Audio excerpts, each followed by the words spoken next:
मेरी सासू माँ, बहू कहाँ मर गई? अंदर से आवाज आई, जिंदा हूँ माँ जी। तो फिर मेरी चाय अभी तक क्यों नहीं आई? कब से पूजा करके बैठी हूँ, ला रही हूँ माँ जी। गीता ने चाय के साथ भजिए भी ले आई। सास ने कहा, तेल खिलाकर क्या मारोगी? बहू ने कहा, ठीक है माँ जी, ले जाती हूँ। सास ने कहा, रहने दे, अब बना दिया है तो खा लेती हूँ। सास ने भजिए उठाए और कहा, कितनी गंदी भजिया बनाई है तुमने गीता। माँ जी, मुझे कपड़े धोने हैं, मैं जाती हूँ। गीता दरवाजे के पास छिपकर खड़ी हो गई। सास भजिए पर टूट पड़ी और पूरा भजिया खत्म कर दी। गीता मुस्काई और अपने काम में लग गई। दोपहर के खाने का वक्त हुआ था। सास ने आवाज लगाई, कुछ खाने को मिलेगा? गीता ने आवाज नहीं दी। सास फिर से चिल्लाई, भूखे मारोगी क्या? बहू आई सामने, खिचड़ी रख दी। सास गुस्से से, ये क्या है? मुझे इसे नहीं खाना है, ले जाओ। बहू ने कहा, आपको डॉक्टर ने दिन में खिचड़ी खाने को कहा है, खाना तो पड़ेगा ही। सास मुंह बनाते हुए, हाँ तू मेरी माँ है, माँ ही बन जा। गीता फिर मुस्काई और चली गई। आज इनके घर पूजा थी। गीता सुबह 4 बजे उठ गई थी। पहले स्नान किया, फिर फूल लाई, फूल माला बनाई, रसोई साफ की, पकवान और भोजन बनाया। सुबह के 10 बज गए। अब सास भी उठ चुकी थी। गीता अब पंडित जी के साथ भगवान के वस्त्र तैयार कर रही थी। आज ऑफिस की छुट्टी थी तो पतिदेव भी घर पर ही थे। पूजा शुरू हुई। सास चिल्लाती हुई, ये नहीं है, वो नहीं है। गीता दौड़ी दौड़ी इधर जाती उधर जाती और सब काम करती। दोपहर के 3 बज गए थे। आरती की तैयारी चल रही थी। पंडित जी ने सबको आरती के लिए बुलाया और सबके हाथों में थाली दी। जैसे ही गीता ने थाली पकड़ी, थाली हाथों से गिर पड़ी। शायद भोज बनाते हुए गीता के हाथों में तेल लगा रह गया था, जिससे वो पहुंचना भूल गई थी। सारे लोग तरह तरह की बातें करने लगे। कैसी बहू है, कुछ नहीं आता, एक भी काम ठीक से नहीं कर सकती, न जाने कैसी बहू उठा लाए, एक आरती की थाली भी नहीं संभाल सकती। उसके पति भी गुस्सा हो गए थे, पर सास चुप रही, कुछ नहीं कहा, बस यही बोल के छोड़ दिया, सीख रही है, सब सीख जाएगी धीरे धीरे। अब सबको खाना परोसा जाने लगा था। गीता दौड़ दौड़ कर खाना देती, फिर पानी लाती। करीब 70 से 80 लोग हो गए थे। इधर 2 नौकर और गीता अकेली, फिर भी वहाँ सारा काम बहुत ही अच्छे तरीके से करती। अब सबकी सास और कुछ आस पड़ोस के लोग खाने पर बैठे। गीता ने खाना परोसना शुरू किया। सबको खाना दे दिया गया। जैसे ही पहला निवाला सास ने खाया, तुमने नमक ठीक नहीं डाला, क्या है, एक काम भी ठीक से नहीं कर सकती हो? पता नहीं मेरे बाद कैसे ये घर संभालोगी? आस पड़ोस वालों को तो जानते ही हो ना साहब, वो बस बहाना ढूंढते हैं नुक्स निकालने का। फिर वो सब शुरू हो गए, ऐसा खाना है, ऐसी बहू है, ये तो वगैरह वगैरह। ये दिन का खाना हो चुका था। अब गीता बर्तन साफ करने नौकरों के साथ लग गई। रात में जगराता का कार्यक्रम रखा गया था। गीता ने भी 1-2 गीत गाने के लिए स्टेज पर चढ़ी। सास ने जोर से चिल्लाई, मेरी नाक मत कटा देना, गाना नहीं आता तो मत गा, वापस आ जा। गीता मुस्काई और गाना गाने लगी। सबने उसके गाने की बहुत तारीफ की, पर सास मुंह फुलाए बैठी हुई थी। बोली, इससे तो अच्छा मैं ही गाती थी जवानी में, तुझे तो कुछ भी नहीं आता। गीता मुस्काई और चली गई।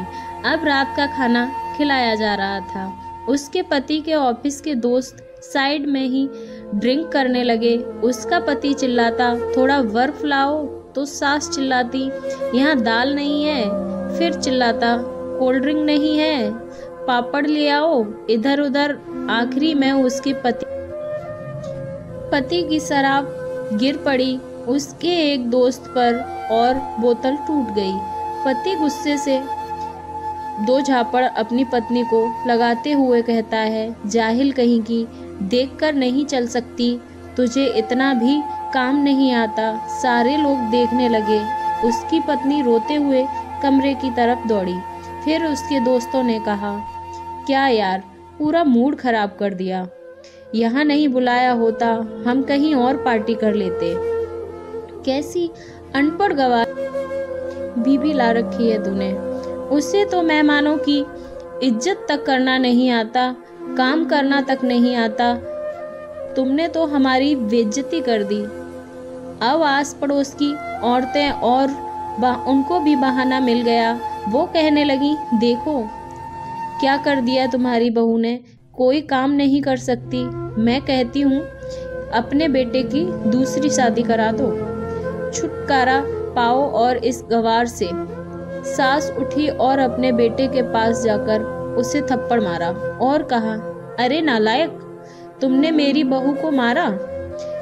तेरी हिम्मत कैसे हुई, तेरी तो मैं टांग तोड़ दूंगी। उसके बेटे के दोस्त कुछ कहने ही वाले थे कि उसकी माँ ने घूरते हुए कहा, चुपचाप, एकदम चुप। यहाँ दारू पीने आए हो, जबकि पता है आज पूजा है और तुम्हें पार्टी करनी है। कैसे संस्कार दिए हैं तुम्हारे माता पिता ने, और कितने। मेरी बहू को जाहिल बोला, जरा इधर तो आओ, चप्पल से मारूंगी। अगर मेरी बहू को किसी ने भी कुछ भी कहा, एक शब्द भी कहा, अरे पापी, तूने उस लड़की को बस इसलिए मारा कि तेरी शराब की बोतल टूट गई। पापी, वो बच्ची सुबह 4 बजे से उठी है, घर का सारा काम कर रही है, न सुबह से नाश्ता किया है, न दिन का खाना खाया है। फिर भी हंसते हुए, सबकी बातें सुनते हुए, ताने सुनते हुए घर के सारे काम करने में लगी हुई है। तेरे यार दोस्तों को वो अच्छी नहीं लगी। जूते से मारूंगी ऐसे दोस्तों को जो कभी उन्होंने ऐसा कहा। उसके यार दोस्त चुपके से खिसक लिए। अब सास गीता के कमरे में गई और गीता का हाथ पकड़कर बाहर लाई।